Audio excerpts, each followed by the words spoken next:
What's going on, everybody? Eric Lindquist at Stochastic here on the Odd Shopper Golf channel, coming to you with another edition of Lindy's Best 9 Bets. Hit that like button, subscribe button, notification bell. Goes a long way for me on this video. Goes a long way for you. That way you become apprised whenever great content is going live here at our little neck of the YouTube woods.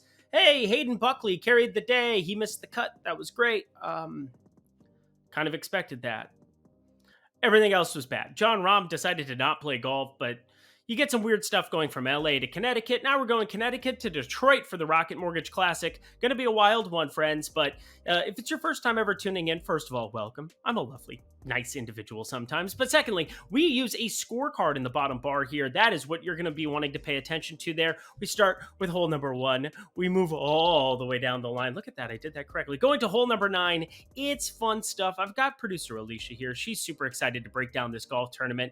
I don't think there's anything she's ever been more excited in her entire life other than BetMGM. And why? Well, they're a great sponsor here of our program. You're going to get 2 months. Yes, 2 months of the premium Discord, which you can get down below just by checking out their product. But secondly, you're going to get up to $1,000 in bonus bets back if your first bet loses. So here's how it works. If you deposit $50 and you bet $50 on that first bet, if it doesn't win, well, you're going to get it back in bonus bets. If it does win, keep the money.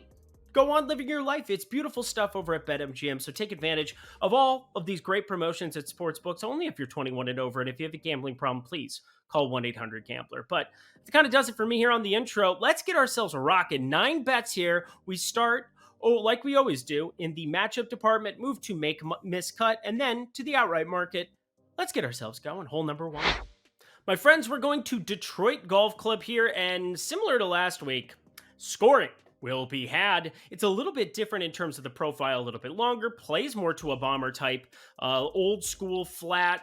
Last week, undulated, but under 7,000 yards. You saw a lot of the field show up near the top of that leaderboard, and there's a number of the same suspects here, but a much, much weaker field considering no elevated event. Scotty Scheffler isn't here to top 12, so all of those good things. But as always, the matchup department, hole number 1, we're starting with Hideki Matsuyama taking on Tom Kim here, and it's not that I'm just like gung-ho in love with everything that we've seen out of Hideki of late. In fact, you would expect a little bit more out of the Masters champion, but still 13th, 32nd, 16th, 29th, 23rd, 16th, 15th, 5th. That's some pretty consistent golf, and especially consistent tee to green. He's gained over 7 shots in every tournament besides the Memorial, where he still finished 16th. So we're talking a crazy amount of strokes gained with the approach. In fact, every single tournament this season since the Waste Management Open, he's gained at least 1 shot in that department. That bodes well. 8.6 he gained at the US Open, 5.6 at the Travelers. He is striping it. As always, you need the putter to cooperate, but I look at a guy like Tom Kim here, and I'm a little bit surprised that this line is not wider. Tom Kim, we saw him put up a great Saturday round at the US Open. First time that we've really seen him at the top of this board, or start to really show up near the top of the board here in quite some time. But this is a lot of respect for a golfer that I don't have a lot of respect for what's going on with his putter. He has lost shots in every tournament besides the US Open and the AT&T Byron Nelson since the Waste Management Phoenix Open. We're talking 10 tournaments with strokes gain data that he's been negative in 8 of them, and at least 1.6, 2.4, 2.1. We're talking a lot of them in recent tournaments. So it's been good with the irons for him as well. Outside of the Memorial where he lost them, he's gained 7.5 and 5.3 his last 2 events. But the around the green game has started to fade here too, and I don't know what to make of it because that's been his superpower when he's competed in a lot of events. I think these are both pretty safe individuals to be making the cut. In fact, I'm getting really aggressive with one missed cut section here on this card, but I'm looking in this matchup department, and I think this should be minus 145, minus 150 based on current form alone, let alone the fact that I think this golf course sets up much easier, much better for Hideki Matsuyama. So sorry, Tom Kim. Really like you as a person. Really don't like you in terms of this number. So minus 130, Hideki gets our card rolling. More of the same here. Hole number 2, another player where I think you're looking at very good recent form here for Brian Harman, but I want to be targeting him with a player that it's really started to emerge. In fact, these guys are sitting about identical in terms of outright market, and it's Austin Eckroat. This guy is somebody I've talked about since he came onto the scene. I wouldn't say he burst onto the scene by any means. We'd seen it back in 2021 there, the Valero, Texas. Basically, when I started doing this, wanted you to have your eyes, ears, everything open there for Austin Eckroat to be successful. And it's nice to see him start to come to fruition of recent weeks here. He's always been good off the tee, and that's going to be something that really bodes well for him at Detroit Golf Club. But the around the green game and the putter, positive putter in 4 of 5 tournaments, including 5.6 and 7.3 strokes gained at the Travelers and the AT&T Byron Nelson, respectively. That's nice to see. We've also seen some of these weaker field events, the Corrales Punta Cana. We've seen him at the AT&T Byron Nelson. We've seen him even at the US Open. So difficult tracks too. We've seen him play well in a variety of different places. And, well, we haven't necessarily seen the same out of Brian Harman. Now, we did get last week's Scoring Fest Travelers, where he came from obscurity to being mega chalk and playing fantastically well in terms of DFS. But in terms of betting, that second he had at the Travelers was his first good result in quite some time. He had a 43rd at the US Open, a missed cut at the Memorial, 29th at the Charles Schwab, missed cut at the PGA, and missed cut at the Wells Fargo. In those same tournaments, you want to go down the line and see how many times Austin Eckroat beat him straight up? The answer's a lot. 10th at the US Open, 30th at the Memorial, 16th at the Charles Schwab, 2nd AT&T Byron Nelson. That is a really good string of golf. Now, Brian Harman, he always plays well in these type of scoring fests, but so has Austin Eckroat. Think straight up, I'm just going to have to ride with my guy. Again, we don't want to get carried away this week, but these are half-unit plays to try to sustain, build that bankroll as we move along. Think straight up, give me Austin Eckroat over Brian Harman. Hole number 3, let's just run it back with Austin Eckroat to kick off the make, miss, cut department. Talked about all of the great things going on with him here, but wanted to keep one thing on the side, and that is how improved his around the green game has been after it went a little bit lackluster over the spring session. He's been positive 1.4, 4.8, and 1.5 strokes gained around the green. That is the chipping department, the bunker play department. All of that is starting to check out. You add that to positive ball striking that he's had tee to green in every tournament since the Mexico Open. Oh, friends, I really like this number that we're getting on Austin Eckroat. It seems a little bit steep to say, hey, you have to lay 2-1 here, minus 210, best available number currently over at DraftKings, but I could see this dropping inside of minus 200. Maybe you just wait and see, and if it doesn't sit inside of that number, go ahead and pass. But I was happy to lay a little bit of the juice here to get to a player who I find to be the class of this specific field. Yeah, sure, you have your top 5 that there's no doubt that he's not quite of the Max Homa, the Collin Morikawa. He's a distant far cry from them at the moment, but Austin Eckroat has shown better results than both of them here of late.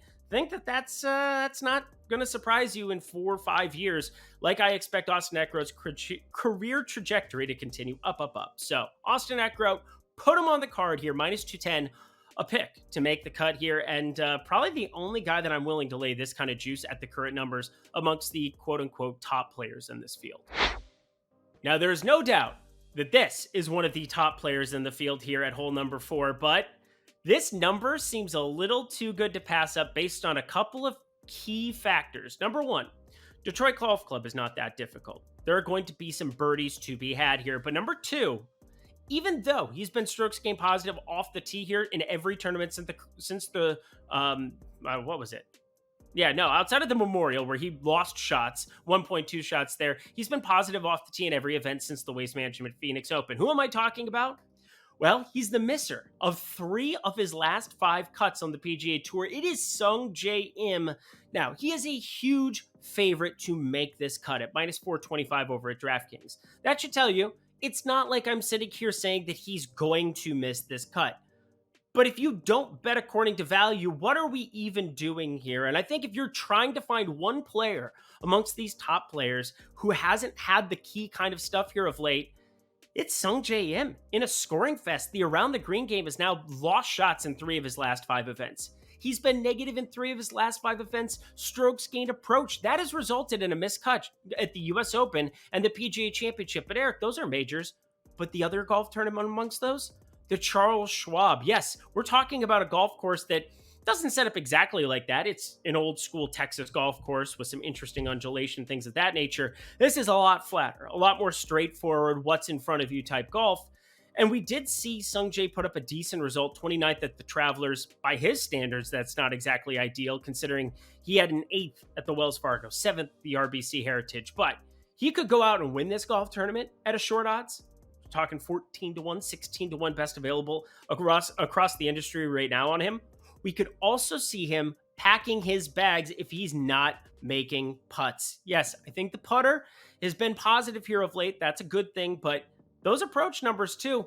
If you're not on with the irons there for 2 days, there are a lot of weaker golfers than Sungjae who will pass him by. So there you go. Really aggressive. Not something I expect to come to fruition, but a small play on Mr. Sungjae Im to miss the cut at Detroit Golf Club.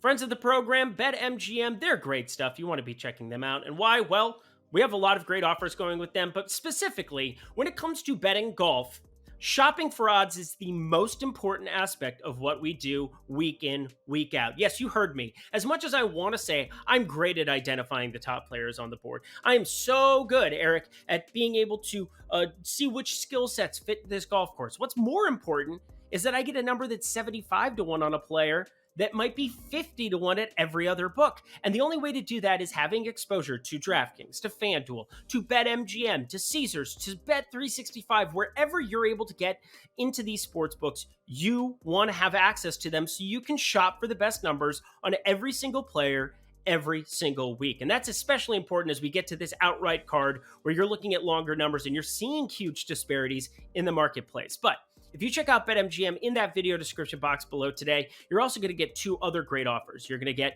2 months of the premium betting Discord. That's myself, Ben Raza, Eitan Shander, so many guys you know and love here on the Odd Shopper Golf channel, giving you our betting cards in every single sport every single week. But secondly, you're going to get your first bet, no matter what happens to it, back in bonus bets if it loses. So if you bet $100 and you win, congratulations, collect your money. Pass go, collect $200 if it's even money. Look at that, quick math. But if it's not, if you lose, if you have the worst beat of your life, it's okay. You're getting it back in bonus bets all the way up to $1,000. Take advantage of these sportsbook promotions. They are begging you to try out their product, and then we can punish them by shopping for the best lines every single week. What could be better, my friends? So check out BetMGM only if you're 21 and over, and if you have a gambling problem, please call or text 1-800-GAMBLER. Alrighty, to the outright market we go. Hole number 5, it's a golfer that we've backed quite a bit in some of these weaker field events. We had him on the card at the Mexico Open. He finished 3rd behind Tony Finau, who was also on our card. We ended up winning that one. He hasn't been as good, but it is Brandon Wu season, I think, here. Now, he missed the cut at the Travelers, lost 2.7 with the putter, but he had gained 6.3 with it at the RBC Canadian, and I think this golf course is going to set up a little bit more like what we saw at that RBC Canadian Open. Now, maybe not playing as difficult as what that did, no doubt about it, but the around the green game, I don't think will matter as much to a guy like Brandon Wu, so long as these off the tee and approach numbers seem to be as good as what they are, as long as those continue. He's gained 2.1 and 3.9 strokes gained tee to green at his last 2 golf tournaments. He's also, against some of these weaker fields, really shown out. A scoring fest at the AT&T Byron Nelson, gained 6.9 tee to green. At the Mexico Open, that 3rd I alluded to, 6.2 tee to green. We've also seen a 14th at the Honda, a 2nd at the AT&T Pebble Beach. He's a guy who spikes upside, and it would seem it generally tends to happen when the class of the field is way, way down. So at 80 to 1, best available number over at our friends at BetMGM, top 10 market, plus 650 over on FanDuel. I think Brandon Wu is a good way to get this card kicked off.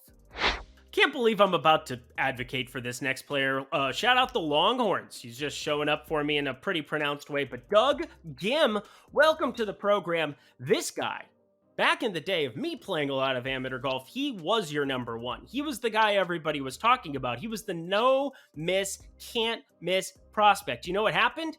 The putter disintegrated into thin air. The ball striking got a little bit spotty at times. A lot of things that just you weren't expecting out of the number 1 amateur coming into college. And then while he was at Texas, just dominated in so many different amateur events. But we've now seen a very nice streak of play from him in the last 4. Probably his best streak of play since we saw the Players' Championship, where he put up a 6th last year in 2022.